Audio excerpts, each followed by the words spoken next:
May I come in sir?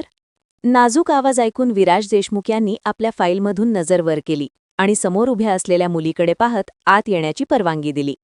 समोर 24 वर्षांची मुलगी उभी होती, त्यांची सेक्रेटरी स्वरा जोशी. लाल रंगाच्या सलवार चुडीदारमध्ये, खांद्यावर नीटनेटका दुपट्टा घेतलेली, नेहमीप्रमाणे शांत आणि सुसंस्कृत दिसत होती. गेली 7 वर्ष ती त्यांच्या ऑफिसमध्ये काम करत होती आणि विराजच्या स्वभावाची तिला चांगलीच माहिती होती. ती थोडी संकोचत म्हणाली, सर, मला तुमच्याशी एक खूप महत्त्वाची गोष्ट बोलायची आहे. हो, बोला, मी ऐकतोय, असं म्हणत विराजने फाईल बाजूला ठेवली आणि लॅपटॉपच्या स्क्रीनकडे पाहू लागला. सर, माझी एक मैत्रीण आहे, तिला तुमच्या मदतीची गरज आहे, स्वराने धैर्य एकवटत सांगितलं. कीबोर्डवर वेगाने चालणाऱ्या त्याच्या बोटांनी क्षणभर स्टॉप घेतला आणि भुवया उंचावत तिच्याकडे बारकाईने पाहिलं. कसली मदत? सर, तिला 15 लाख रुपयांची गरज आहे, असं म्हणताच स्वराने नजर खाली केली. क्षणातच विराजचा हलका हशा खोलीत घुमला. स्वरा आणखीच संकोचली. 15 लाख? स्वरा, तुला माहितीये का की ही किती मोठी रक्कम आहे आणि मी एखाद्या अनोळखी व्यक्तीला इतके पैसे का देऊ? तो गंभीरपणे म्हणाला. कारण काय आहे? स्वराने खोल श्वास घेतला आणि हळू आवाजात म्हणाली, सर, तिच्या वडिलांची ओपन हार्ट सर्जरी आहे. डॉक्टरांनी 15 लाख खर्च सांगितला आहे. ती खूप गरीब आहे, घरात कमावणारे कोणी नाही, पण ती हळूहळू तुमचे पैसे परत करेल. बोलताना तिचा आवाज भरून आला. विराज खुर्चीला टेकून बसला. त्याच्या डोळ्यात एक वेगळीच चमक दिसत होती. इंटरेस्टिंग. पण ती स्वतः का आली नाही? सर, ती थोडी लाजाळू आहे आणि मला खात्री नव्हती की तुम्ही मदत कराल की नाही, म्हणून आधी मीच बोलणं योग्य समजलं, स्वरा शांतपणे म्हणाली. नाव काय आहे तिचं? प्रिया राठोड, स्वराने हळू आवाजात उत्तर दिलं. सर, तुम्ही नेहमी लोकांना मदत करता, कृपया तिचीसुद्धा मदत करा. एका गरीबाचं भलं होईल, तिच्या आवाजात विनंती होती. विराजच्या बोटांनी पुन्हा हालचाल थांबवली. त्याने तिच्याकडे पाहत खोल श्वास घेतला. स्वरा, नेहमी लक्षात ठेव, या जगात काहीही मोफत मिळत नाही आणि काही मिळवायचं असेल तर त्यासाठी काहीतरी गमवावं लागतं. क्षणभर थांबून तो म्हणाला, ठीक आहे, उद्या तिला ऑफिसमध्ये घेऊन ये, मी पाहतो मदत करायची की नाही. आणि हो, तिच्या वडिलांचे मेडिकल रिपोर्ट सोबत असू दे. तो थोडासा पुढे झुकला आणि कपाळ चोळत म्हणाला, आता जा आणि माझ्यासाठी एक कप कॉफी घेऊन ये, डोकं खूप दुखतंय. स्वराने हलकंसं हसत मान हलवली आणि ती बाहेर निघून गेली. विराजने थकलेल्या स्वरात दीर्घ श्वास घेतला, लॅपटॉप बंद केला आणि खुर्चीवर मागे टेकून डोळे मिटले. त्याच्या डोक्यात स्वराने सांगितलेली गोष्ट सतत फिरत होती. 15 लाख रुपये एका अनोळखी मुलीसाठी. क्षणभर त्याने डोळे उघडले आणि छताकडे पाहत राहिला. लोक खरंच इतक्या अडचणीत असतात का की कुणाकडे त्यांना हात पसरावा लागतो? तो मनातच पुटपुटला. त्याच्या चेहऱ्यावर गंभीर भाव उमटले. काही क्षणांनी त्याने पुन्हा डोळे मिटले, पण मन मात्र शांत होत नव्हतं. संध्याकाळी ऑफिसमधून सुट्टी झाल्यावर स्वराने फोन करून प्रियाला एका रेस्टॉरंटमध्ये भेटायला बोलावले. काही वेळातच प्रिया त्या रेस्टॉरंटमध्ये पोहोचली. रेस्टॉरंटच्या एका कोपऱ्यात त्या दोघी शांतपणे बसल्या होत्या. टेबलवर ठेवलेल्या चहाचा कप कधीचा थंड झाला होता, पण प्रियाच्या मनात चाललेली घालमेल काही थांबत नव्हती. तिच्या डोळ्यात भीती स्पष्ट दिसत होती आणि हात एकमेकांत घट्ट गुंफरले होते. स्वरा तिच्याकडे काळजीने पाहत होती. तिला माहीत होतं, प्रिया आतून पूर्णपणे तुटली आहे. थोडा वेळ शांततेत गेला आणि शेवटी स्वरानेच हळू आवाजात बोलायला सुरुवात केली. हो प्रिया, माझं सरांशी बोलणं झालंय. त्यांनी अजून होकार दिला नाही, पण त्यांना तुला भेटायचं आहे. उद्या सकाळी 10 वाजता त्यांच्या ऑफिसमध्ये ये. बघ, ते तुझी नक्कीच मदत करतील. सगळं काही ठीक होईल, फक्त तू धीर धर. स्वराने प्रियाच्या हातावर हात ठेवला आणि तिच्या डोळ्यात पाणी तरळले. त्या दोघी जवळच्या मैत्रिणी होत्या.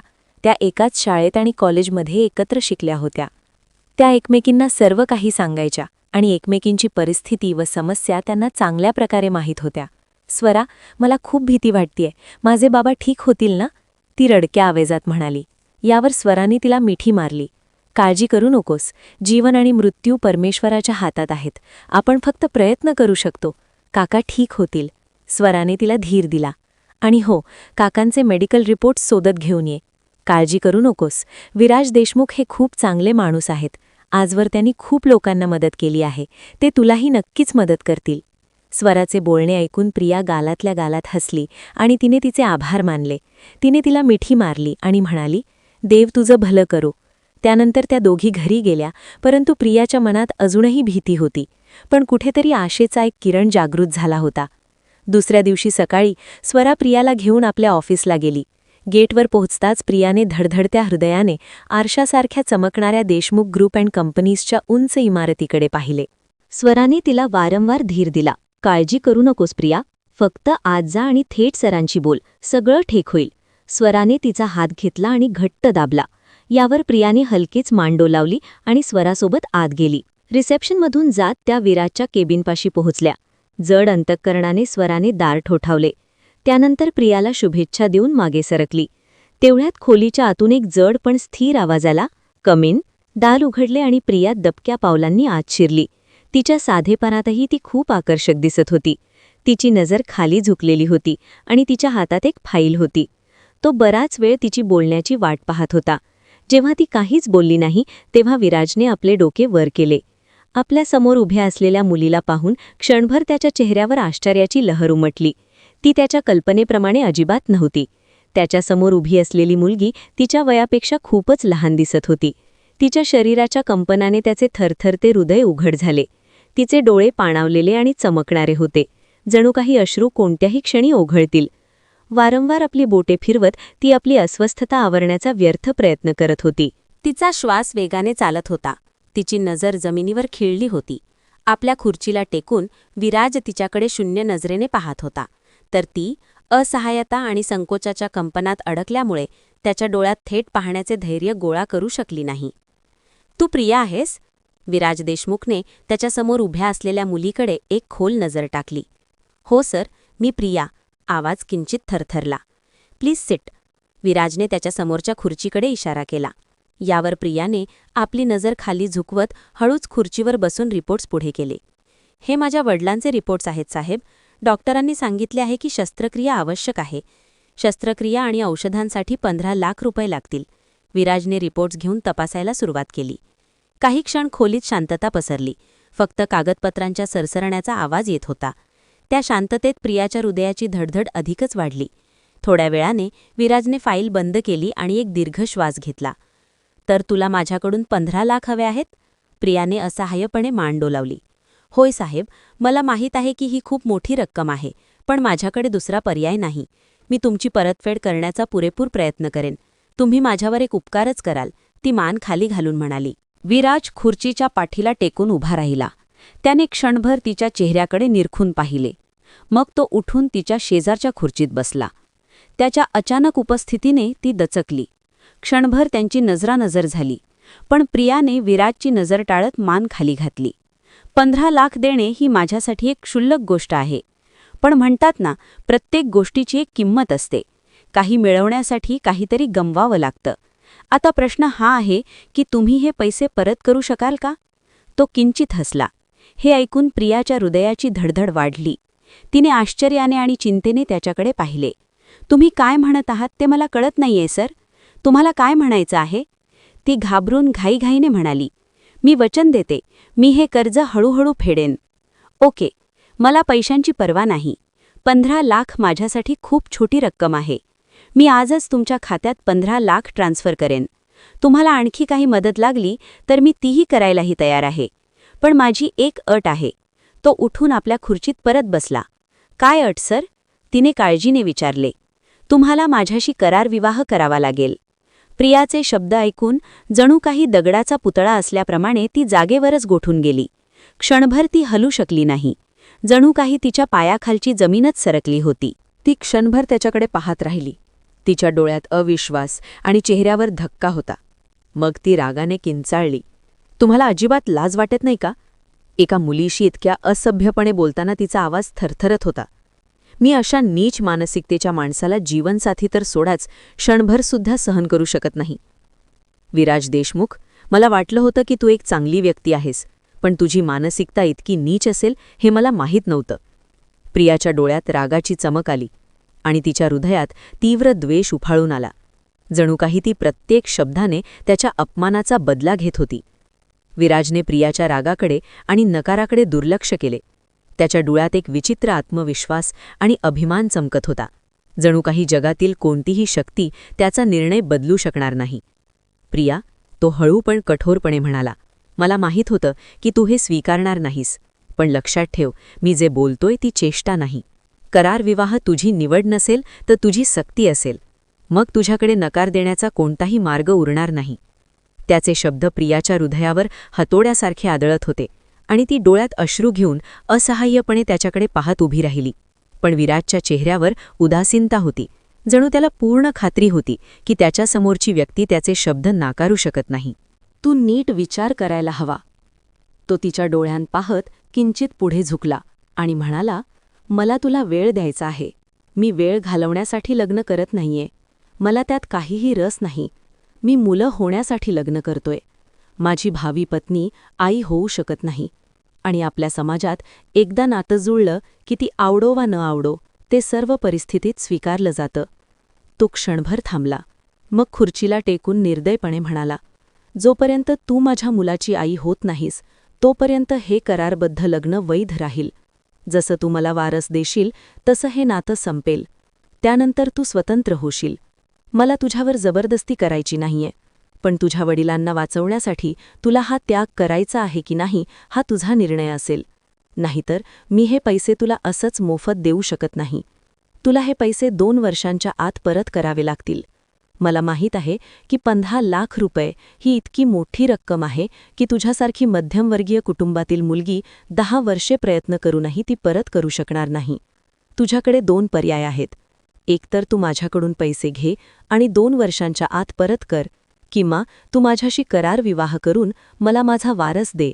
मग मला घटस्फोट दे, स्वतःला मुक्त कर आणि शांततेत जीवन जग.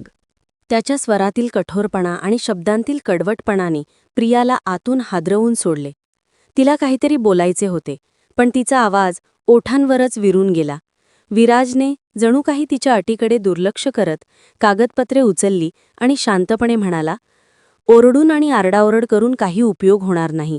शांतपणे विचार कर. तुला हे पैसे परत करावे लागणार नाहीत. बाकी तुझा निर्णय आहे. मी माझ्या अटी सांगितल्या आहेत. तुझ्याकडे 1 दिवस आहे. नीट विचार कर. असे म्हणून जणू काही घडलेच नाही अशा थाटात तो शांतपणे आपल्या कामाला लागला. दरम्यान प्रिया डोळ्यात अश्रू, थरथरते हात आणि जड अंतःकरणाने निघून गेली. निघताना तिची पावले थरथरत होती. काही वेळातच ती घरी परतली.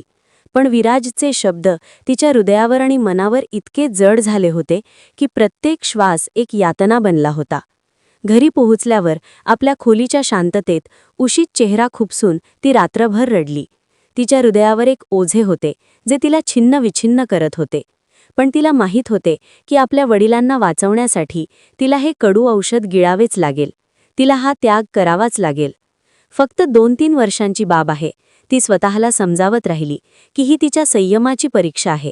तिचे वडील बरे होतील. तिच्या लहान बहीण भावंडांची भविष्य उज्ज्वल होईल. पण या समाधानानंतरही तिच्या हृदयातील जखम वाहतच राहिली. मुसळधार पावसाच्या सरींनी शहराचे रस्ते भिजत होते. प्रिया आपला ओला ड्रेस सांभाळत जड पावलांनी वेगाने चालत होती. तिच्या हातात मोबाईल फोन होता, ज्याच्या स्क्रीनवर हॉस्पिटलचा एक संदेश चमकत होता. उद्यापर्यंत हॉस्पिटलमध्ये पैसे डिपॉझिट केले नाहीत तर तुमच्या वडिलांची शस्त्रक्रिया शक्य होणार नाही. हे शब्द दगडासारखे तिच्या काळजावर आदळले. वडिलांच्या चेहऱ्याचा विचार करून ती हताशपणे रडली. आता फक्त विराज देशमुखच मला याबाबतीत मदत करू शकतो, असा विचार करून ती पटकन विराजच्या कंपनीत शिरली. रिसेप्शनवरच्या मुलीची परवानगी घेऊन ती आत गेली. कामात पूर्णपणे गढून गेलेला तो प्रियाला पाहून चकित झाला. तो डोळ्यात आश्चर्य घेऊन तिच्याकडे वळला. काय झालं प्रिया, तू रडत का आहेस? त्याने काळजीने विचारले. मी तुझ्याशी लग्न करायला तयार आहे. माझ्या वडिलांची शस्त्रक्रिया उद्या आहे आणि जर तू पैसे दिले नाहीत तर शस्त्रक्रिया करता येणार नाही. कृपया मला पैसे दे. त्या बदल्यात मी तुझ्याशी लग्न करायला तयार आहे. तिने रडत हात जोडले. तिच्या विनंतीनुसार विराजने त्याच्या डेस्कच्या ड्रॉवरमधून कराराचा कागद काढला. तो तिच्या समोर ठेवला आणि त्यावर एक पेन ठेवला. थरथरत तिने तो उचलला आणि वाचण्याचा प्रयत्न केला. तिच्या डोळ्यांसमोर वारंवार अंधार चमकू लागला. एसीच्या थंडाव्यामुळेही प्रियाच्या संपूर्ण शरीरात मुंग्या येऊ लागल्या. तिला वाटले की जणू तिचे रक्त स्थिर होत आहे. तिचे पाय हळूहळू थरथरू लागले. तिची अवस्था समजून विराजने तिच्यासमोर पाणी ठेवले व तिच्या खांद्यावर हात ठेवून तिला आधार दिला आणि समोरच्या खुर्चीवर बसला. प्रियाने वर पाहिले. तिच्यासमोर बसलेल्या माणसाने काळा डिनर सूट घातला होता. त्याचा रंग गोरा, केस तपकिरी आणि डोळे मधासारखे होते. त्याचे फिक्कट गुलाबी ओठ मिटलेले होते. जणू काही प्रियाच्या नजरेखाली त्याला अस्वस्थ वाटत होते. त्याची पांढरी बोटे लॅपटॉपच्या कीबोर्डवर सतत फिरत होती. त्याच्या चेहऱ्यावर कोणताही भाव नव्हता. तो हुशारपणा दाखवत आपल्या कामात मग्न होता. तिच्यासमोर बसलेल्या त्या माणसाचे व्यक्तिमत्व निर्विवादपणे आकर्षक होते. तो कोणत्याही मुलीचे स्वप्न असू शकला असता. थोड्या वेळाने विराज देशमुखने लॅपटॉप बाजूला ठेवला आणि प्रियाकडे वळला, जी सतत त्याच्याकडे चिंतेने पाहत होती. प्रिया, या करारानुसार तू माझ्याशी लग्न करशील आणि त्या बदल्यात तुझ्या वडिलांच्या वैद्यकीय खर्चासाठी तुला माझ्याकडून 15 लाख रुपये मिळतील. लग्नानंतर जोपर्यंत तू मला मूल देत नाहीस तोपर्यंत तू माझी पत्नी राहशील. मूल जन्माला आल्यानंतर तुझा त्या मुलाशी कोणताही संबंध राहणार नाही. तसेच माझ्याशीही कोणताही संबंध राहणार नाही. मूल जन्माला आल्याबरोबर मी तुला घटस्फोट देईन आणि तू मुक्त होशील. तू हे सर्व तुझ्या स्वतःच्या मर्जीने करत आहेस आणि तुझ्यावर कोणीही जबरदस्ती करत नाहीये. त्याने चिठ्ठीवर लिहिलेले सर्व काही पुन्हा सांगितले आणि प्रियाने थरथरत्या हातांनी त्यावर पटकन सही केली. तिच्या हृदयाची धडधड आपोआप वाढू लागली. तिने वर पाहिले आणि कराराचा कागद हातात धरून तपासणाऱ्या त्या माणसावर पुन्हा लक्ष केंद्रित केले. त्याच्या चेहऱ्यावर कोणताही भाव नव्हता. तो अत्यंत व्यावसायिकतेने त्या कागदाकडे पाहत होता. त्याने आपल्या मोबाईल फोनमधील व्हिडिओ कॅमेरा चालू केला आणि तो प्रियासमोर धरला. कृपया या कॅमेऱ्यात पाहून बोल की मी हे सर्व माझ्या स्वतःच्या मर्जीने करत आहे. माझ्यावर कोणीही जबरदस्ती करत नाहीये. तिने कॅमेराकडे पाहत आश्चर्याने मान हलवली. हो, मी माझ्या स्वतःच्या इच्छेने या करार विवाहात प्रवेश करत आहे. माझ्यावर कोणीही जबरदस्ती करत नाहीये. वचन दिल्याप्रमाणे मी विराजच्या मुलाची आई होईपर्यंत त्याच्यासोबत पत्नीप्रमाणे राहीन. एकदा ते बाळ जन्माला आले की त्यावर माझा कोणताही हक्क राहणार नाही आणि माझ्या पतीशी माझा कोणताही संबंध राहणार नाही. हे शब्द उच्चारणे किती कठीण होते हे फक्त तिलाच माहीत होते. विराजने फोन साईडला ठेवला. मग ती तिच्या थकलेल्या पायांवरून उठून दरवाजाकडे निघाली. ती दरवाजा उघडून निघून जाण्यापूर्वीच विराजच्या आवाजाने तिला थांबवले आणि ती त्याच्याकडे वळली. माझा ड्रायव्हर उद्या दुपारी 4 वाजता तुला तुझ्या घरातून घ्यायला येईल. तोपर्यंत तू याबद्दल तुझ्या कुटुंबाशी बोलू शकतेस आणि तुला काळजी करण्याची गरज नाही. जोपर्यंत तू माझ्यासोबत आहेस तुझ्या कुटुंबाच्या सर्व गरजा पूर्ण केल्या जातील आणि शहराबाहेर माझे एक फार्म हाऊस आहे. आपले लग्न तिथेच होईल. जेव्हा तो बोलला तेव्हा प्रियाने डोळ्यात अश्रू आणून होकारार्थी मान डोलावली आणि खोलीतून बाहेर गेली. ती निघून गेल्यावर त्याने आपल्या टाईची गाठ सैल केली आणि एक दीर्घ श्वास सोडला. डोळे घट्ट मिटून त्याने आपली चिंता आणि तणाव कमी करण्याचा प्रयत्न केला. हा त्याच्या आयुष्यातील सर्वात कठीण निर्णय होता, जो त्याने काही क्षणांतच घेतला होता. लहानपणी त्याचे आजोबा माधवराव यांनी त्याचा साखरपुडा ठरवला होता. त्याला नेहा आवडत नव्हती, पण कौटुंबिक दबावामुळे तो लग्नाला तयार झाला होता. जेव्हा लग्नाची वेळ आली तेव्हा नेहाचा अपघात झाला. तो अपघात इतका भीषण होता की गाडीची समोरची काच फुटून तिच्या शरीरात घुसली आणि स्टिअरिंग व्हील तिच्या पोटाच्या खालच्या भागाला, ओटी भागाला आणि गर्भाशयाला लागले. अपघातामुळे तिच्या गर्भाशयाला गंभीर इजा झाली. डॉक्टरांनी तिचा जीव वाचवण्यासाठी शस्त्रक्रिया केली, ज्यात ती वाचली खरी, पण अपघातामुळे तिचे आई होणे अशक्य झाले. अपघातानंतर ती पूर्वीसारखीच निरोगी दिसत होती, पण तिची आई होण्याची शक्यता जवळजवळ शून्य होती. आणि जेव्हा तो प्रियाला भेटला तेव्हा त्याने पटकन ठरवले की त्याचे आजोबा माधवरावांचीही अशीच इच्छा होती की त्याने एका स्त्रीशी करार विवाह करावा, तिच्याकडून एका मुलाला जन्म द्यावा. मग करारानुसार ते मूल नेहाच्या हवाली करावे आणि त्यानंतर ते मोठ्या थाटामाटात विराजचे लग्न नेहासोबत लावून देतील. नेहा जी विराजवर मनापासून प्रेम करत होती, ती त्याच्यावर आपला हक्क समजत होती. ते तिच्यासाठी कर्तव्यच होतं. पण विराज मात्र तिला नेहमीच दुर्लक्ष करत होता. घरात सगळ्यांची लाडकी असलेली नेहा माधवराव देशमुखांच्या जीवाची जणू सावलीच होती. त्यांना कधीच असं वाटत नव्हतं की नेहाचं लग्न त्यांच्या घराबाहेर दुसरे कुठे व्हावं. विराजने या सगळ्या गोष्टींचा बारकाईने विचार केला, प्रत्येक बाजू तपासून पाहिली आणि मग तो आपल्या विचारांच्या गर्तेत हरवून गेला. मनाने तो हे काहीच करू इच्छित नव्हता, पण परिस्थितीसमोर तो पूर्णपणे हतबल झाला होता. शहराच्या बाहेरील अरुंद अंधाळ्या गल्ल्यांमधून वाट काढत असताना प्रिया एका पत्र्याच्या घरासमोर थांबली. गरिबी आणि निराशेच्या तीव्र भावनेने तिला पुन्हा एकदा घेरले. जर परिस्थिती अशी नसती तर तिने एका करार विवाहासाठी आपला स्वाभिमान कधीच पणाला लावला नसता. इतर कोणत्याही मुलीप्रमाणे तिचीही अनेक स्वप्ने होती, पण तिने उचललेल्या त्या टोकाच्या पावलानंतर सर्व काही अशक्य वाटू लागले होते. तिने एक दीर्घ श्वास घेतला, सर्व विचार बाजूला सारले आणि दारावर टकटक केली. तिच्या आईने लगेच दार उघडले. प्रियाच्या चेहऱ्यावर थकवा स्पष्ट दिसत होता. आईने आपल्या विस्कटलेल्या केसांमधून प्रियाकडे अपेक्षेने पाहिले. प्रिया आत आली. तिच्या आईने पटकन पाणी आणले, जे तिने एका दमात पिऊन टाकले. आई, काळजी करू नकोस, बाबांची शस्त्रक्रिया उद्याच होईल. विराज देशमुखने बाबांच्या शस्त्रक्रियेसाठी लागणारे सर्व पैसे देण्याचे वचन दिले आहे, पण तिने तो विषय अनुत्तरित ठेवला. परंतु तिच्या आईने तिच्याकडे काळजीने पाहिले आणि विचारलं, पण बेटा, आपण त्यांचे पैसे देणार कसे? मग तिने आपल्या आईला सर्व काही सांगायला सुरुवात केली. त्यासुद्धा शांत झाल्या. प्रियाच्या प्रचंड त्यागामुळे त्यांच्या डोळ्यातून रक्ताचे अश्रू आले, पण त्यासुद्धा हतबल होत्या. त्यांनी प्रियाला मिठी मारली आणि त्यासुद्धा रडू लागल्या. त्यांनी आपल्या मुलीच्या डोक्याचे चुंबन घेतले आणि त्या आत गेल्या. प्रियासुद्धा आपल्या खोलीत झोपायला गेली, पण झोप तिच्या डोळ्यांपासून दूर होती. ती आपल्या लहान बहिणीला याबद्दल काहीही सांगू शकत नव्हती. तिने आईला या करार विवाहाबद्दल आपल्या लहान बहिणीला काहीही सांगण्यास सक्त मनाई केली होती. दुसऱ्या दिवशी 4 वाजता विराजचा ड्रायव्हर आला. एवढी मोठी गाडी पाहून शेजारच्या लोकांचा संशय वाढत होता.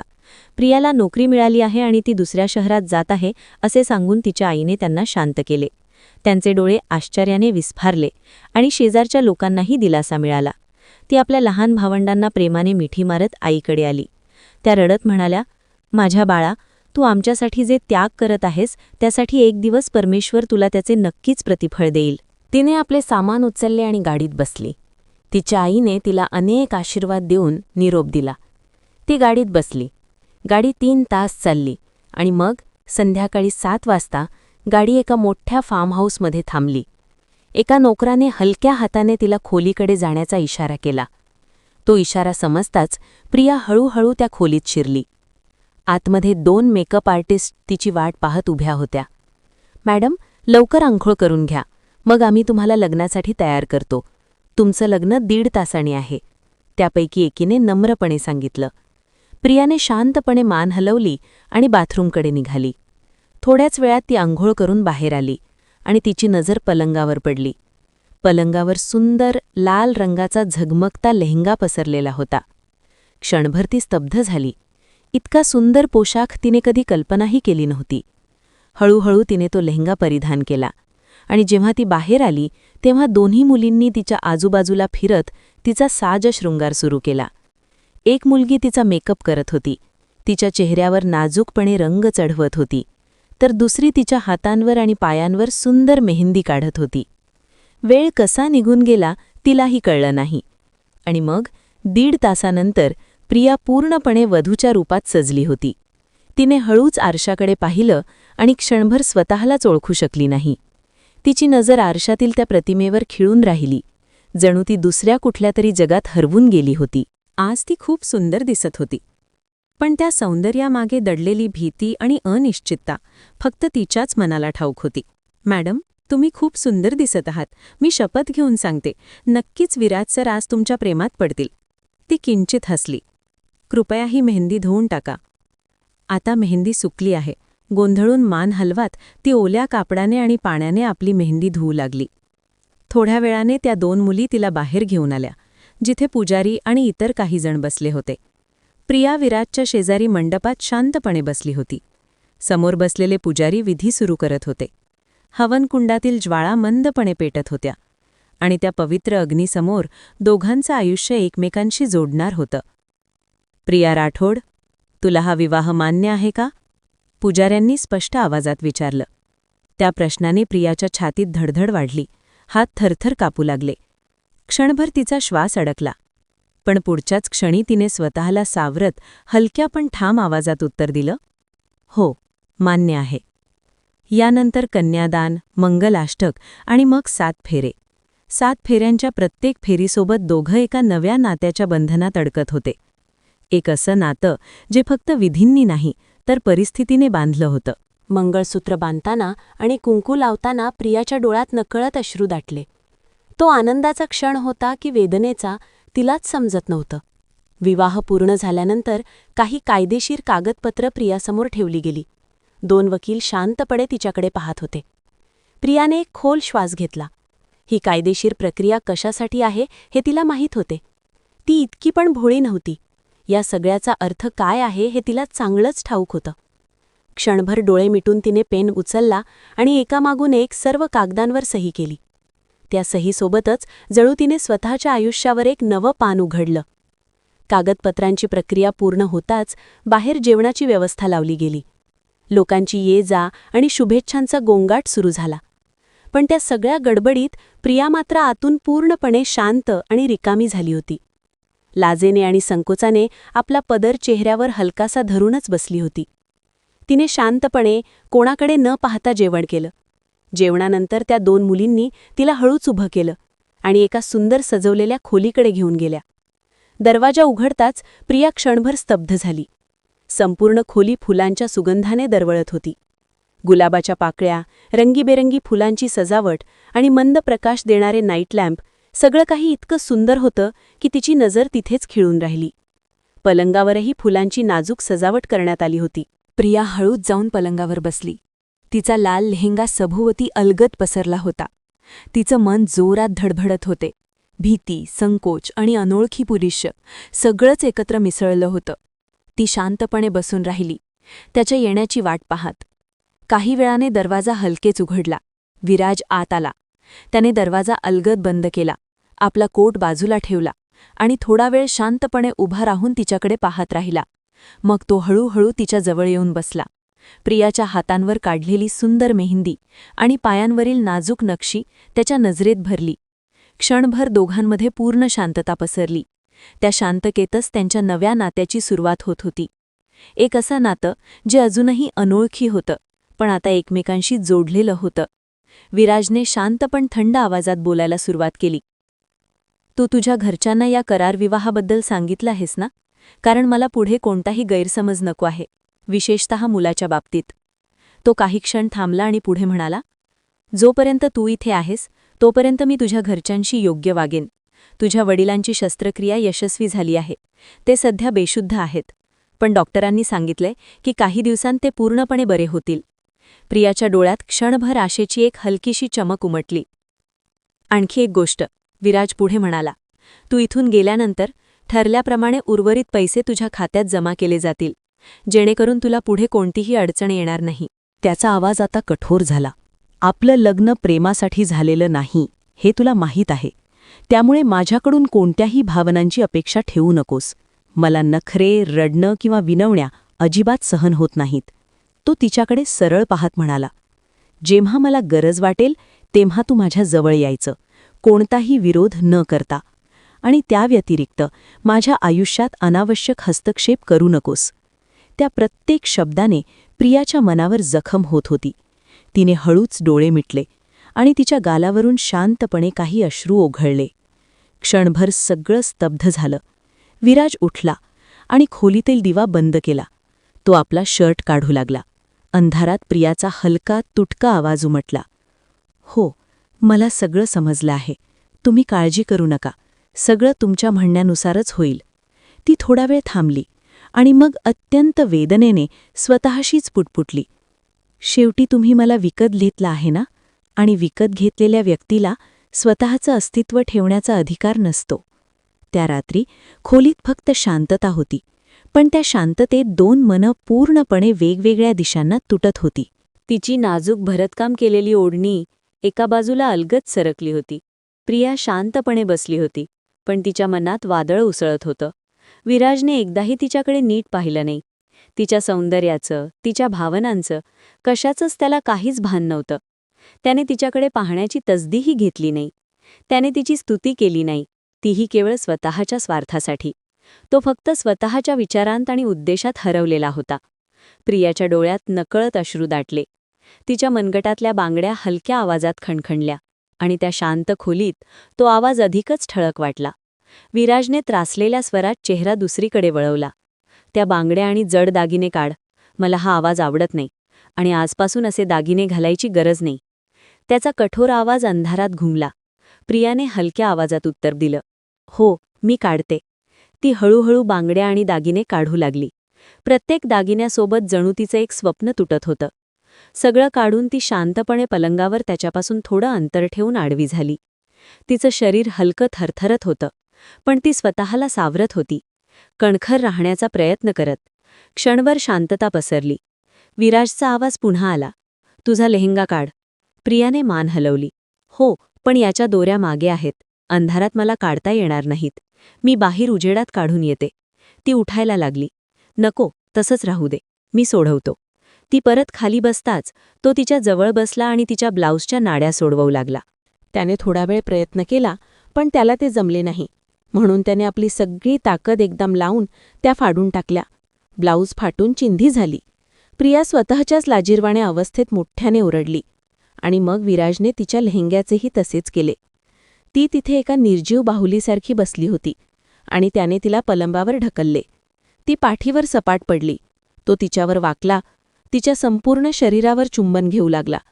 प्रियाने चादर मुठीत घट्ट पकडली. मग त्याने तिच्या छातीवरून कपड्याचा शेवटचा तुकडाही फाडून टाकला. ती नाजूक मुलगी त्याच्या पुरुषी अस्तित्वाखाली चिरडली गेली. तो तिच्या नाजूक पाकळीसारख्या ओठांवर झुकला आणि आपली तहान भागवू लागला. प्रियाच्या सुंदर आणि नाजूक अस्तित्वाने त्याला दुसऱ्याच जगात नेले होते. इच्छा नसतानाही तो तिच्या मोहात हरवून गेला होता. प्रियाने आपला खालचा ओठ चावून आपल्या किंकाळ्या दाबण्याचा प्रयत्न केला, कारण विराजला किंचाळणाऱ्या किंवा रडणाऱ्या मुली आवडत नसत. तिला वेदना होत आहेत हे ती त्याला सांगूही शकत नव्हती. तो तिला आतून क्रूरपणे आवडत होता. ते सहन न झाल्याने ती रडू लागली. हा तिचा पहिलाच अनुभव होता याचा विराज देशमुखने विचारही केला नाही. त्याने तिच्याशी हळुवारपणे वागायला हवे होते, परंतु तिला किंचाळायला भाग पाडले जात होते.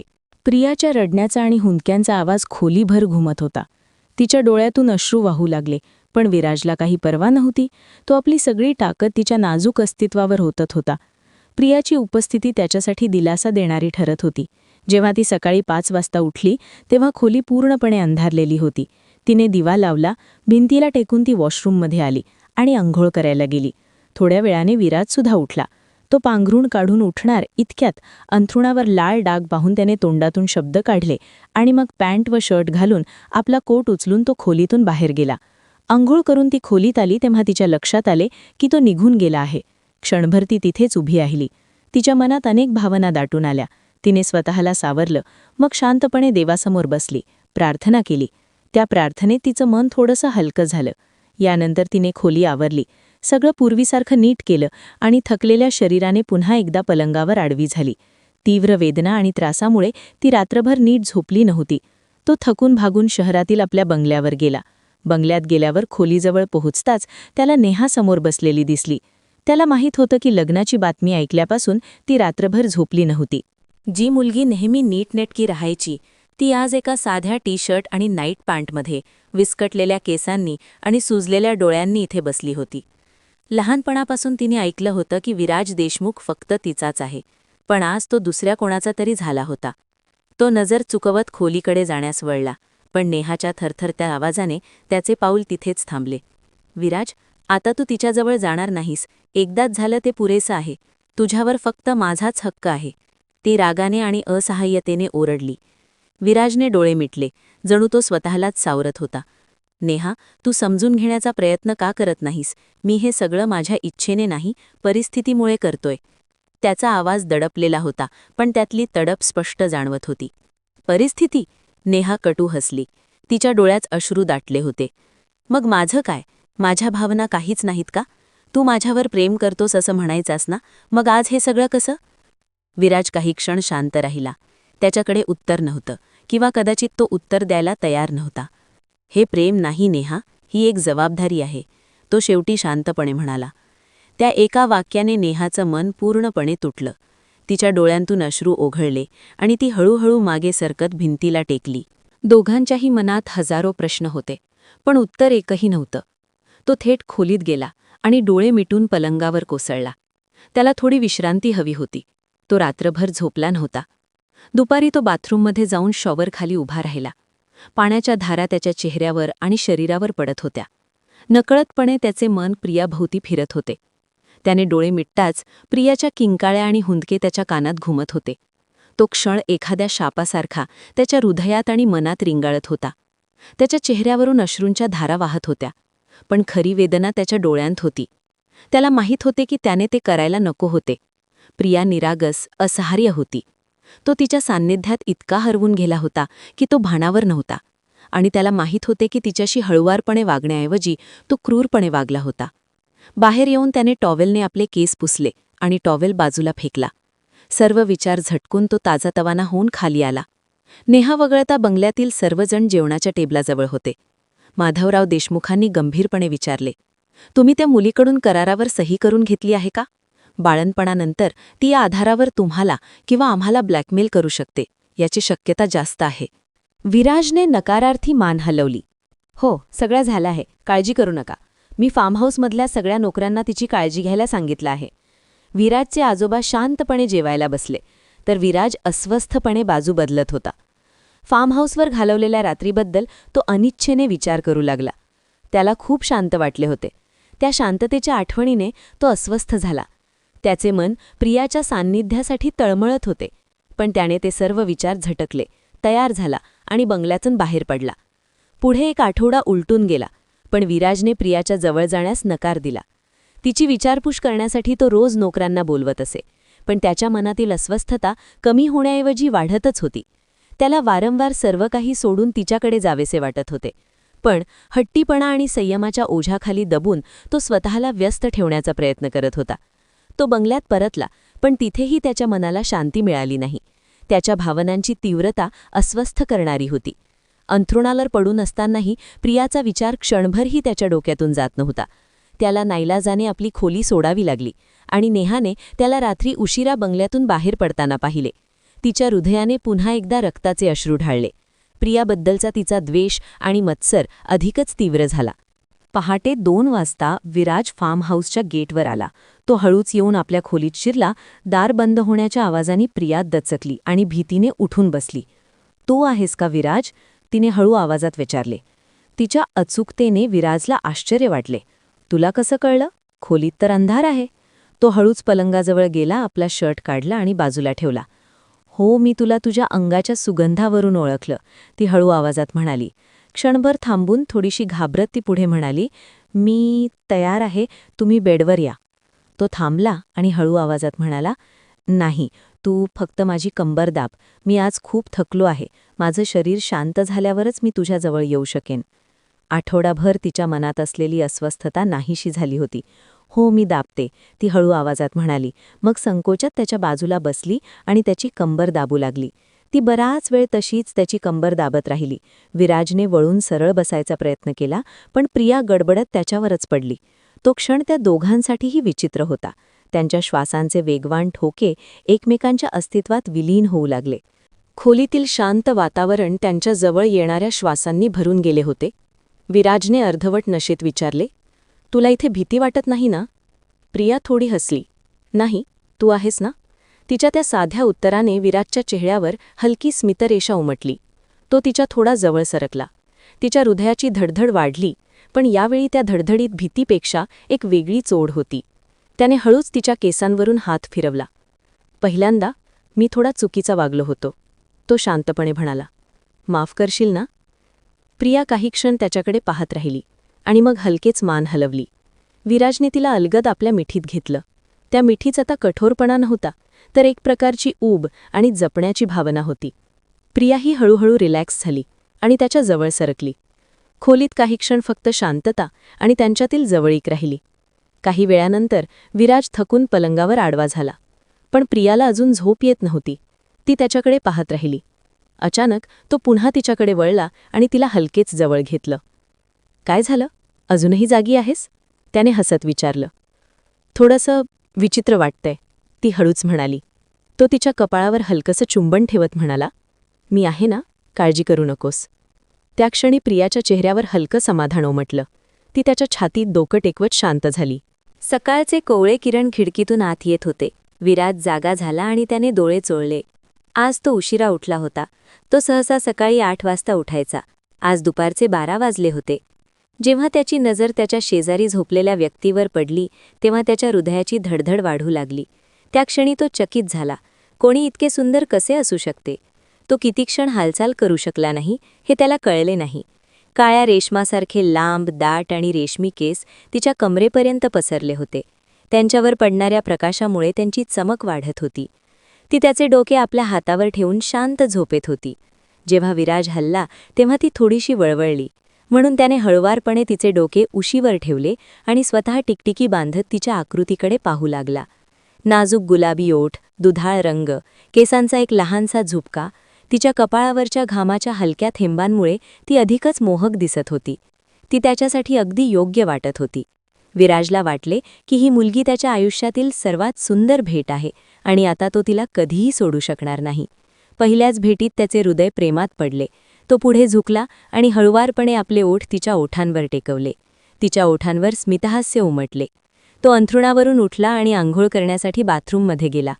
काही वेळात तो आंघोळ करून बाहेर आला आणि प्रियाला म्हणाला, आता पटकन तयार होऊन बाहेर ये, मी वाट बघतोय. तो बाहेर निघून गेला होता, पण ती अजूनही त्याच्या विचारांमधून बाहेर पडली नव्हती. ती पटकन बाथरूममध्ये गेली आणि काही वेळातच आंघोळ करून बाहेर आली. तो स्वयंपाकघरात शर्ट न घालता नाश्ता तयार करत उभा होता. हा तुझा शर्ट, असे म्हणत तिने त्याला एक शर्ट देऊ केला.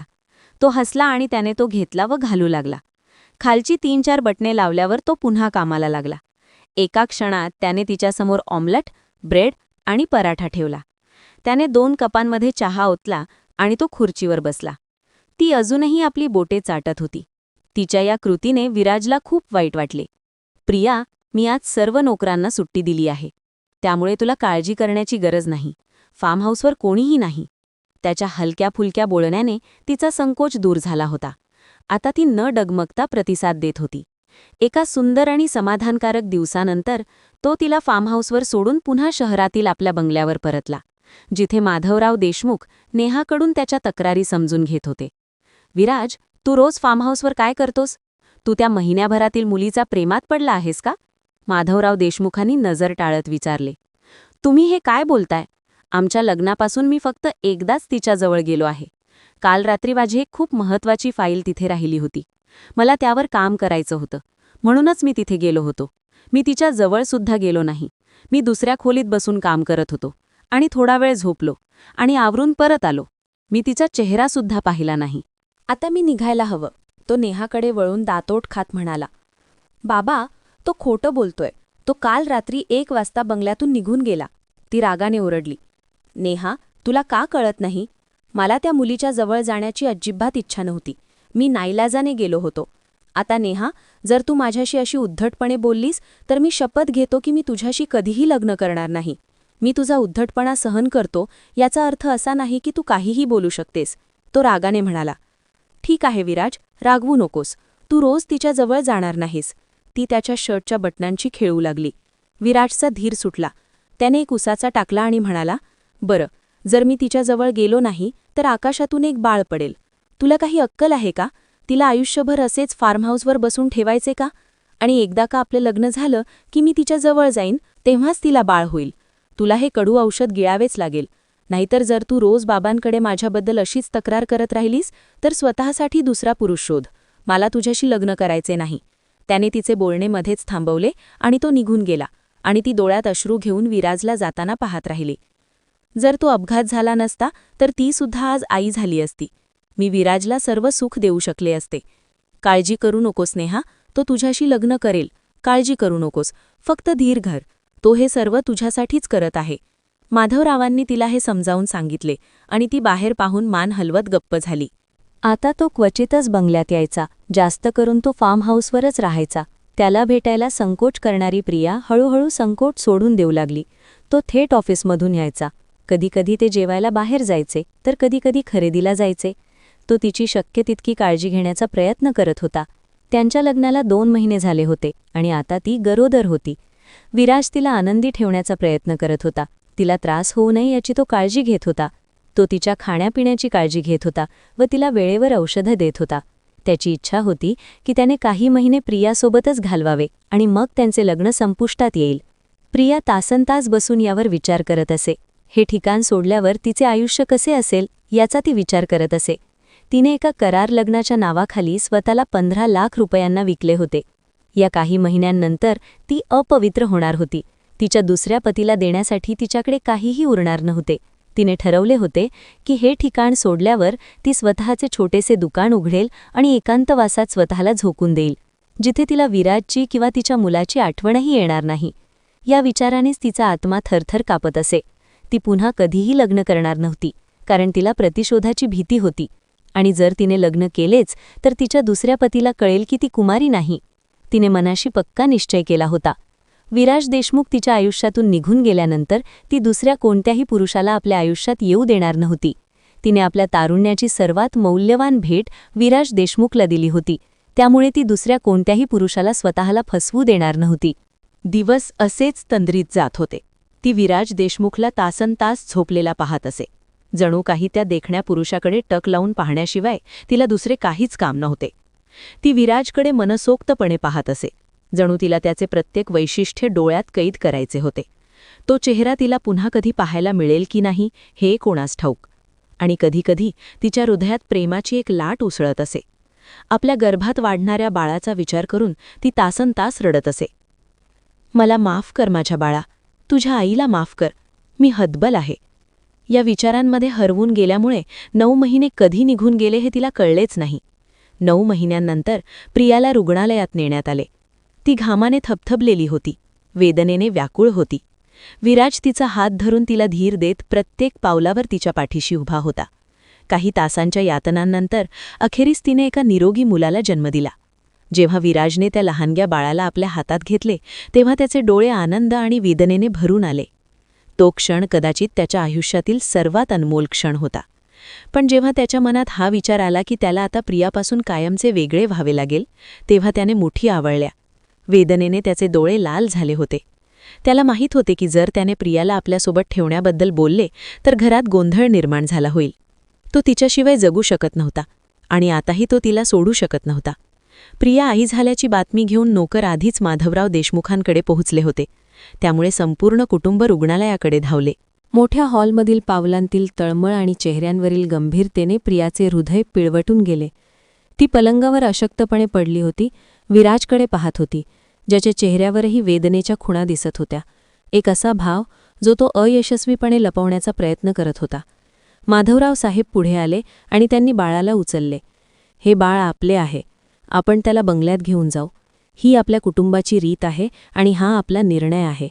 तू एका करारावर सही केली आहेस की या बाळाशी तुझा कोणताही संबंध राहणार नाही. आता तुझे वचन पूर्ण कर, हे बाळ आम्हाला दे. प्रियाला वाटले की जणू कोणीतरी तिचे हृदय घट्ट मुठीत धरले आहे. तिच्या डोळ्यात अश्रू दाटून आले. प्रेम, ते केव्हाच निघून गेले. मला माझे बाळ परत द्या, मी त्याच्याशिवाय जगू शकत नाही. कृपया त्याला परत द्या. तो खूप लहान आहे, मी त्याच्याशिवाय जगू शकत नाही. तिने त्यांच्यासमोर हात जोडले. ती मुलगी जिने करार केला होता तीच आपल्या मुलासाठी माधवरावांकडे याचना करत होती. कृपया मला माझं बाळ परत द्या. त्यांना सांगा की मला माझं बाळ परत द्या. ते अजून खूप लहान आहे, मी त्याच्याशिवाय जगू शकत नाही. तुम्ही त्या मुलीशी लग्न केलं तरी चालेल, माझा काही आक्षेप नाही. फक्त मला तुमच्या बंगल्यात तुमच्या मुलाची दाई म्हणून ठेवा. मी सगळी घरकामं करीन, पण कृपया मला माझ्या बाळापासून वेगळं करू नका. आपल्या वेदना विसरून ती त्याच्या पाया पडली आणि विराज तिथे पुतळ्यासारखा उभा राहिला. पण तिची विनवणी कोणी ऐकली नाही. स्त्री पुरुष सर्वजण बाळाला आपल्या हातात घेऊन एकमेकांचे अभिनंदन करू लागले. मग विधी आणि समारंभाच्या नावाखाली त्यांनी त्या लहानग्याला प्रियाच्या बाजूने वेगळे केले आणि बंगल्यात घेऊन गेले. त्या दृश्याने प्रियाचा जीव पिळवटून गेला. क्षीण आवाजात ती पुन्हा पुन्हा म्हणत राहिली, मला माझे बाळ परत द्या, मला माझे बाळ परत द्या. पण दार बंद होण्याचा आवाज हेच एकमेव उत्तर होते. त्या दिवशी प्रियाला जाणवले की ते केवळ एक वचन होते. आई असूनही ती स्वतःच्या अस्तित्वाचा एक भाग गमावून बसली होती. स्वतःच्या लेकरावरही तिचा काहीच हक्क उरला नव्हता. तिच्या मनातील आक्रोश जणू त्या हॉस्पिटलच्या भिंतींमध्येच कैद झाला होता. ऐकणार कुणीच नव्हते. पुढे 4 दिवसानंतर विराज तिला फार्म हाऊसवर घेऊन आला, जेणेकरून ती स्वतःला सावरू शकेल. प्रिया, थोडा धीर धर, सगळं ठीक होईल. मी पूर्ण प्रयत्न करतो, घरच्यांशी बोलतो. तू काही काळजी करू नकोस. मी बंगल्यावर जाऊन येतो, तू इथेच आराम कर, तो शांतपणे म्हणाला. पण प्रिया मात्र गप्प बसूनच राहिली, न बोलता, न हालचाल करता. जणू सगळं काही तिच्यापासून दूर गेलं होतं. विराजने एक खोल श्वास घेतला आणि गाडीत जाऊन बसला. त्याच्या मनात एकच विचार होता, काहीही करून घरच्यांना समजावून सांगायचं आणि आपल्या मुलाला परत आणायचं. प्रियाला या अवस्थेत तो अजिबात पाहू शकत नव्हता. याच निर्धाराने तो हवेलीत पोहोचला. बाबा प्लीज, तुम्ही समजून घ्या. माझं मूल अजून खूप लहान आहे. त्याला त्याच्या आईची गरज आहे. तुम्ही म्हणाल तर मी प्रियाला भेटणंही बंद करीन आणि तुम्ही सांगाल तर मी नेहाशी लग्न करायलाही तयार आहे. पण प्लीज, माझं मूल मला परत द्या. तो अजून बोलतच होता, इतक्यात त्याच्या फोनवर फार्महाऊसवरून कॉल आला. सर, प्रिया मॅडम, त्या इथून निघून गेल्या. हे ऐकताच त्याच्या पायाखालची जमीनच सरकली. क्षणाचाही विलंब न करता तो परत फार्महाऊसकडे धावला. पण तिथे पोहोचल्यावर समोर फक्त रिकामी खोली होती. त्या शांत थंड खोलीत उभा राहून विराजचा श्वासच जणू अडकला आणि त्याचं हृदय क्षणभरासाठी धडकणच विसरलं. काही वेळातच तो प्रियाच्या घरी पोहोचला, पण दरवाजावर लटकलेलं कुलूप पाहताच त्याच्या मनात काळजीची लाट उसळली. आजूबाजूच्या लोकांकडे विचारपूस केली तेव्हा समजलं ते लोक तर 1 महिना आधीच हे घर सोडून गेले होते. हे ऐकताच तो खऱ्या अर्थाने हादरला. महिनाभर आधीच त्याने प्रियाच्या खात्यात तिचा हक्काचा मोबदला आणि काही अतिरिक्त रक्कम जमा केली होती. पण एवढ्या लवकर ती हे घर विकून निघून जाईल याचा त्याला अंदाजच नव्हता. त्याला हेही ठाऊक नव्हतं की पैसे जमा झाल्यानंतर दुसऱ्याच दिवशी त्यांनी हे घर विकून दुसरीकडे स्थलांतर केलं होतं. तो स्वरा जोशीच्याही घरी गेला, पण आश्चर्याची गोष्ट म्हणजे तिलाही या करार विवाहाबद्दल काहीच माहिती नव्हती आणि प्रिया कुठे गेली याचा पत्ताही तिच्याकडे नव्हता. या सगळ्यांनंतर विराज पूर्णपणे खचून गेला. तो एका मुलीचं आयुष्य उद्ध्वस्त करून बसला होता. यासाठी तो स्वतःलाच दोष देत होता. एका लहानशा बाळाला त्याच्या आईपासून त्याने दूर केलं होतं. त्या दिवसानंतर त्याने ठरवलं, आता आयुष्यात कुठल्याही मुलीला स्थान द्यायचं नाही. नेहाशी लग्न करायलाही त्याने स्पष्ट नकार दिला. सुरुवातीला त्याचे आजोबा आणि घरच्यांचा राग प्रचंड होता, पण तो लग्न कसा करणार जेव्हा त्याच्या मनातच प्रेम नव्हतं? तो दुसऱ्या कोणाचं आयुष्यही खराब करू इच्छित नव्हता. शेवटी घरच्यांनी नेहाचं लग्न तिच्या आत्याच्या मुलाशी लावून दिलं, जो तिच्यावर मनापासून प्रेम करत होता. नेहाची एक कमजोरी त्यानेही स्वीकारली. ती आई बनू शकत नव्हती. तरीही त्याच्यासाठी ते महत्त्वाचं नव्हतं. पण नशिबाचा खेळ बघा. लग्नानंतर अवघ्या 1 महिन्यातच नेहा गर्भवती असल्याची बातमी आली आणि 9 महिन्यांनी एका गोंडस मुलीचा जन्म झाला. ती तिच्या आयुष्यात खूप आनंदी होती. रोज देवाचे आभार मानत होती. इकडे मात्र विराज पूर्णपणे एकटा पडला होता. प्रिया गेल्यानंतर त्याच्या आयुष्यात फक्त त्याचं लेकरू उरलं होतं. दिवसेंदिवस सगळं सांभाळताना तो थकून जात होता, पण कोणाकडे मदत मागायची हे त्यालाही कळत नव्हतं. बराच विचार केल्यानंतर त्याने एक निर्णय घेतला. तो नेहाला भेटायला गेला. नेहा, जी कधी त्याची होणारी पत्नी होती, जिच्यासोबत त्याने भविष्याचे स्वप्न पाहिले होते. पण अचानक सगळं बदललं. नेहाने दरवाजा उघडला आणि विराजला पाहून ती क्षणभर थबकली. विराज? तिच्या आवाजात आश्चर्य होतं आणि थोडासा जुना रागही. विराज काही क्षण काही बोललाच नाही. मग हळू आवाजात म्हणाला, मला तुझी मदत हवी आहे. नेहाच्या भुवया जुळल्या. आत्ता? इतक्या दिवसांनी? तिच्या शब्दात टोचणी होती, कारण जेव्हा तिला त्याची सर्वात जास्त गरज होती तेव्हा तो तिच्यापासून दूर गेला होता. नेहा, मी तुझ्याशी लग्न नाही केलं कारण त्यावेळीची परिस्थिती अशी होती की मला या मुलाला त्याच्या आईपासून वेगळं करायचं नव्हतं.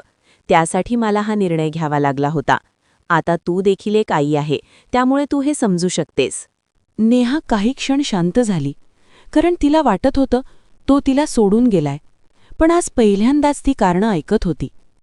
विराज पुढे म्हणाला, पण आता मी स्वतःच एका जबाबदारीत अडकलो आहे आणि एकट्याला सगळं जमत नाहीये. तो थोडा थांबला आणि हळूच म्हणाला, जर शक्य असेल तर दिवसा माझ्या मुलाला तू सांभाळशील का? हा प्रश्न ऐकून नेहा पूर्णपणे स्तब्ध झाली. तिच्या मनात एकाच वेळी खूप भावना उठल्या, राग, दुःख आणि एक खोल रिकामेपणा. ती हळूच म्हणाली, विराज, तू मला आधी सोडणंस आणि आता परत आलायस फक्त मदतीसाठी? विराजने नजर खाली केली. हो, कदाचित मी स्वार्थी आहे, पण मला वाटलं तूच समजून घेशील. खोलीत शांतता पसरली. नेहाची नजर त्या छोट्याशा बाळावर गेली. तो शांतपणे झोपला होता, पूर्णपणे निरागस. त्या क्षणी तिच्या आतली आई हलली. ती हळूच त्याच्याजवळ बसली, त्याच्या छोट्या हाताला स्पर्श केला आणि तिच्या डोळ्यात नकळत पाणी आलं. खरं तर हे बाळ तिच्यासाठीच जन्माला घातले होते. ती काही क्षण डोळे मिटून बसली आणि मग हळूच म्हणाली, ठीक आहे, मी सांभाळेन त्याला. विराजने आश्चर्याने तिच्याकडे पाहिलं. ती पुढे म्हणाली, हे तुझ्यासाठी नाही, माझ्यासाठी आहे. कदाचित मला ही संधी हवी आहे. दिवसा त्याचं मूल नेहाच्या घरी असे आणि संध्याकाळी ऑफिसनंतर विराज त्याला परत घेऊन येत असे. प्रिया गेल्यापासून त्याच्या चेहऱ्यावरचं हास्य जणू हरवलं होतं. काळ पुढे सरकत होता, पण काही गोष्टी तशाच राहिल्या होत्या. एक दिवस विराज नेहाच्या घरी गेला. ती मुलाला खेळवत होती. नेहा, आज थोडं बाहेर जायचं होतं, तो हलक्या आवाजात म्हणाला. कुठे? नेहाने सहज विचारलं. मुलासाठी काही कपडे घ्यायचेत आणि मला एकट्याला काही समजत नाही. तू आलीस तर बरं होईल. नेहा थोडी थांबली. विराज, लोक काय म्हणतील? तो हलकशा हसला, पण त्या हसण्यात थकवा होता. लोकांनी बोलणं कधी थांबवलंय का? आणि आपण काही चुकीचं करत नाहीये, फक्त मुलासाठी जातोय. ती काही क्षण विचारात पडली. मुलाकडे पाहिलं आणि मग हलकेच मान हलवली. ठीक आहे, पटकन जाऊ आणि येऊ. थोड्या वेळाने दोघं मुलांना घेऊन मॉलमध्ये पोहोचले. मॉलमध्ये लोकांची गर्दी होती, पण त्यांचं लक्ष पूर्णपणे मुलांकडेच होतं. विराज एका छोट्याशा ड्रेसकडे पाहत म्हणाला, नेहा, हे बघ, कसा आहे? नाही, रंग विचित्र आहे, मला अजिबात आवडलं नाही, ती लगेच म्हणाली. मग हे बघ, त्याने दुसरा ड्रेस दाखवला. यावेळी तिने नीट पाहिलं आणि हलकेच मान हलवत म्हणाली, हे छान आहे. दोघं मिळून मुलांसाठी कपडे निवडत होते. कधी मतभेद, कधी हलकी हसणं, पण सगळं अगदी साधं आणि मर्यादित. बरीच शॉपिंग करून ते घरी निघाले, पण तो मध्येच गाडी बंद पडली. काय झालं? नेहाने विचारलं. गाडी गरम झालीये, पाणी टाकावं लागेल, विराज म्हणाला, आजूबाजूला पाहत. तू इथेच बस, मुलांकडे लक्ष दे, मी समोरच्या घरातून पाणी आणतो. ती शांतपणे मान हलवत मुलांकडे लक्ष देऊ लागली. विराजने एक खोल श्वास घेतला आणि समोरच्या घराचा दरवाजा ठोठावला. कोण आहे? आतून एक स्त्रीचा आवाज आला. थोडंसं पाणी मिळेल का? माझी गाडी गरम झालीये, तो नम्रपणे म्हणाला. हो बेटा, 2 मिनिटं थांब, आतून उत्तर आलं. आणि त्याच क्षणी विराजच्या आयुष्यात पुन्हा एक अनपेक्षित वळण येण्याची चाहूल लागली. दरवाजा उघडताच विराज क्षणभर थिजून गेला. समोर उभी होती रुक्मिणीजी. त्यांच्या हातातून पाण्याचा हंडा थेट खाली पडला. आवाजाने सगळीकडे शांतता पसरली. इतक्यात नेहाही मुलांना घेऊन गाडीतून खाली उतरली. प्रिया कुठे आहे? मला तिच्याशी बोलायचंय. विराजचा आवाज गंभीर आणि थरथरता होता, पण उत्तर मिळालं नाही. क्षणातच त्याचा संयम सुटला. त्याने दरवाजा जोरात ढकलून आत प्रवेश केला. रुक्मिणीजी त्याला थांबवण्याचा प्रयत्न करत होत्या, पण तो कोणाचंच ऐकण्याच्या मनस्थितीत नव्हता. घरातली प्रत्येक वस्तू जणू त्याच्या रागाची साक्ष देत होती. तो समोर येणाऱ्या गोष्टींना ढकलत पुढे जात होता. आई, इतका आवाज कसलाय? कोण आलंय? आतून आवाज आला आणि पुढच्या क्षणी प्रिया समोर आली. दोघांचे डोळे एकमेकांवर खिळले. प्रिया थक्क झाली होती. इतक्या वर्षांनी, इतक्या प्रयत्नांनी तिने स्वतःला सावरलं होतं आणि आज पुन्हा तो तिच्यासमोर उभा होता. विराज तिच्याकडे टक लावून पाहत उभा होता. डोळ्यात राग, वेदना आणि अपूर्ण प्रश्न. विराज, प्लीज, शांत हो. 2 वर्षांनी भेट झालीये. आपण शांतपणे बसून बोलूया. नेहाने हळू आवाजात समजावण्याचा प्रयत्न केला. शांतपणे? तो अचानक भडकला. कसं शांत बसू मी, नेहा? ही मुलगी मला काहीही न सांगता निघून गेली आणि तू म्हणते शांतपणे बोल? त्याचा आवाज आता पूर्णपणे तुटला होता. 2 वर्ष नेहा, पूर्ण 2 वर्ष. कुठे कुठे शोधलं मी हिला? मीच वेडा होतो जो हिच्यावर प्रेम करायला लागलो. प्रियाच्या डोळ्यात पाणी दाटलं. ती समजत होती तो तिच्याशी सहानुभूतीने बोलतोय, पण त्याच्या प्रत्येक शब्दात राग मिसळलेला होता. तिचं मन आधीच तुटलेलं आणि आता हे सगळं पुन्हा. आणि तुला माझ्यावर थोडासुद्धा विश्वास नव्हता का? विराज ओरडला. मी सांगितलं होतं ना, थोडा वेळ दे, सगळं ठीक करीन. मग का नाही थांबलीस तू? का नाही विश्वास ठेवला माझ्यावर? सांग मला. मी घाबरले होते विराज. प्रियाचा आवाज थरथरत होता. माझं बाळ कुठे आहे? प्लीज सांग, माझं बाळ कुठे आहे? त्याच्यासाठी मी प्रत्येक क्षण तडफरले आहे. तिचे शब्द ऐकताच विराजचं मन वितळलं. विराज, मला माफ कर. त्यावेळची परिस्थिती अशी होती की मला वाटलं तू तुझ्या घरच्यांना साथ देशील आणि मला सोडून देशील, म्हणूनच मी काहीही न विचारता निघून गेले. प्लीज मला माफ कर, असं म्हणत ती त्याच्या पायांजवळ बसली. क्षणाचाही विलंब न करता विराजने तिला उचललं आणि आपल्या छातीशी घट्ट धरून घेतलं. इतक्यात मम्मा, बाबा लहानशा आवाजाने दोघंही भानावर आले.